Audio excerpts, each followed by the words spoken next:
Hello everybody, my name is Isaac Ashby and I am from Steam Thinkers, and today we are going to be making a mug cake. A cake, you ask? Yes, personal cakes can be made in the microwave in a mug. And it is a great STEAM project so that you can practice the scientific method and learn about experimenting. Plus it's fun because you get to eat the results. Okay, so the things that you will need for this activity are a microwavable mug. That's a mug that you can put in the microwave. You need some oil, like vegetable or canola oil works great. Flour, just the regular old unbleached or regular baking flour. You will need sugar. I just use the regular granulated sugar. Baking powder. Don't confuse this with baking soda. You definitely need baking powder or your cake will be flat and mushy and won't rise and it will have an awful texture. And you also will need salt and milk and vanilla extract. Okay, well, let's get started. First step in making a mug cake is you gotta spray the mug so it doesn't stick. Okay, so I'm going to take my mug and I'm going to take my non-stick spray,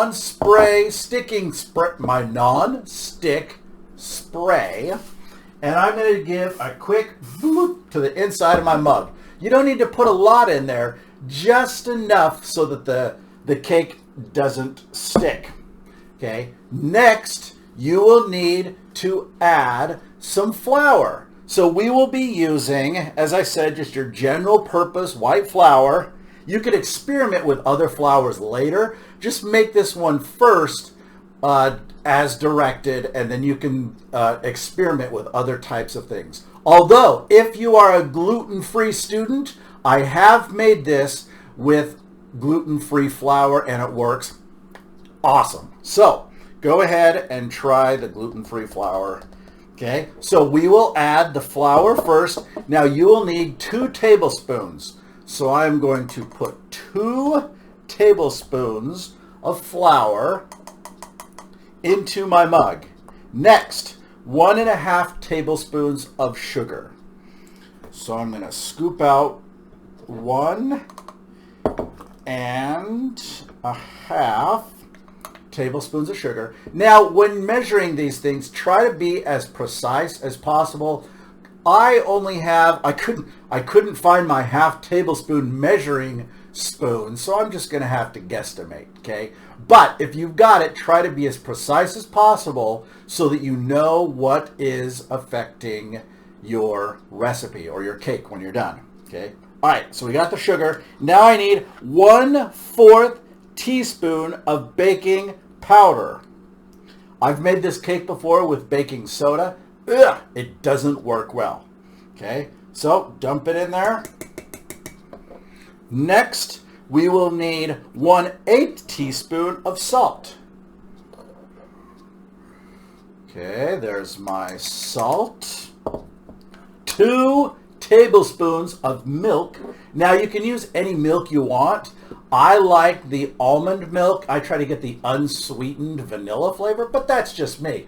Feel free to use 2% or 1% or even water, skim milk, whatever it is. Okay, so, and I'm spilling milk everywhere. Okay, so there's 1. We need 2. 2, although I did spill a little, so I'm going to, there we go. Okay, 2 tablespoons of milk, and then 3/4 tablespoon of oil. So here we go.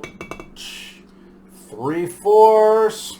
It's about there. Once again, try not to guesstimate like I'm doing here. Just for this video, it's okay. But if you're running an experiment, you want to have everything as equal as possible.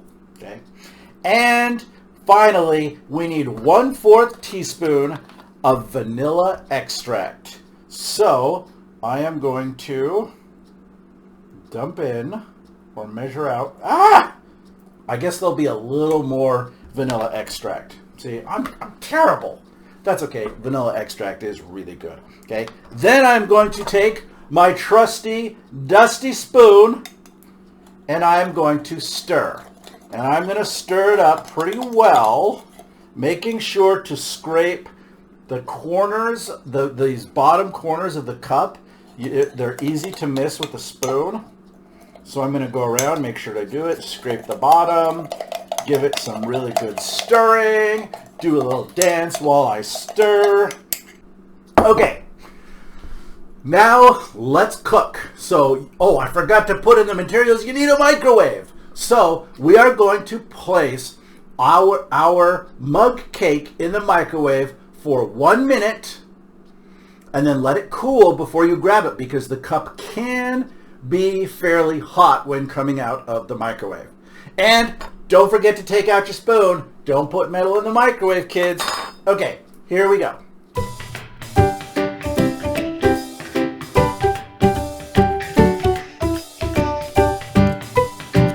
I'm back.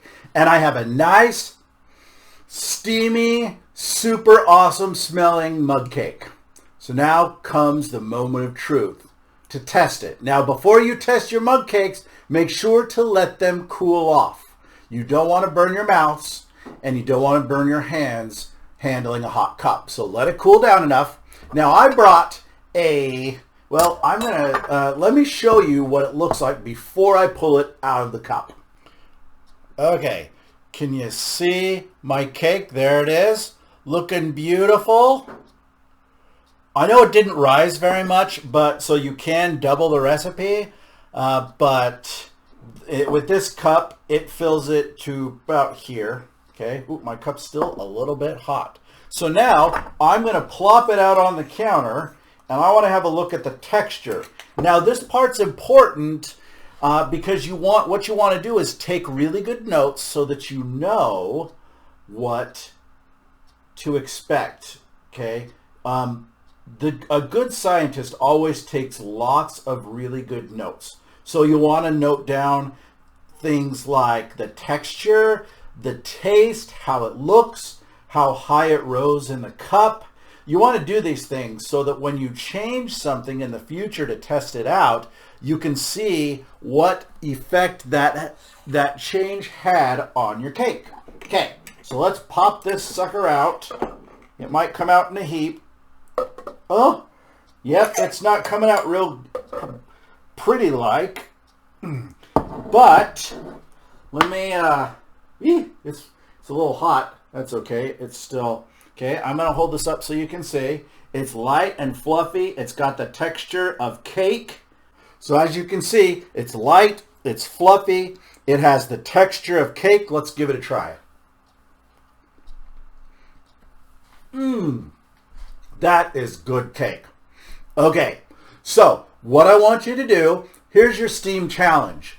Make your cake, and if it doesn't turn out very well, make some adjustments, try it again, keep doing it until you have a good base cake.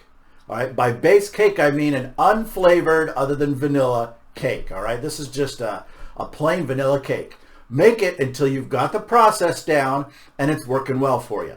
I know this might be, you might have to eat like 5 mud cakes. Holy cow. Okay. But when you're done, when you've got that part figured out, now it's time to experiment. So your challenge is to make your own mug cake recipe. So here's the one that we made today is your starter recipe, the base. Now you can do anything you want to it to try to make it better. Change the flavor, change the texture, whatever you want. Here are some things that some of my students in the past have changed. Some of them have added chocolate chips.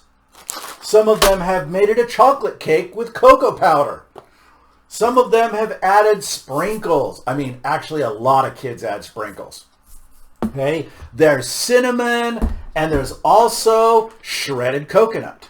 So there's lots of different things you can do to excuse me, I still got cake in my teeth, to adjust. There's lots of things you can do to adjust the flavor and texture of your cake. So start experimenting. But here is a really important concept to understand, and it's called isolating the variable. What that means is that with every new cake that you make, you're only going to change one thing. So let's say that you want to try making a chocolate cake with chocolate chips and sprinkles. Okay, now you could add chocolate chips and sprinkles and cocoa powder and see how it tastes and turns out. But there's a problem with that, because if it doesn't turn out, then you're not sure which one of those things messed up your recipe. So you only want to change one thing. So start with your base cake and then turn it into a chocolate cake by adding more sugar or cocoa powder. Add things, or just one thing at a time, until you have a good chocolate cake. And then add the chocolate chips and figure out how many chocolate chips is the perfect amount of chocolate chips. Once you've got that figured out, then do the sprinkles. But the point is to change one thing and one thing only with every cake, which is really sad, because that just means you're going to make a whole lot more cakes. I know, you're in the corner crying just like I am. Boo-hoo, I have to eat a lot of cake. What a tough project. So there it is. Make your own recipe and let others try it, and you will know if it's succeeded, if you and others like your cake. So this is Isaac Ashby from Steam Thinkers. As I said at the beginning, enjoy your cakes. Bye, guys.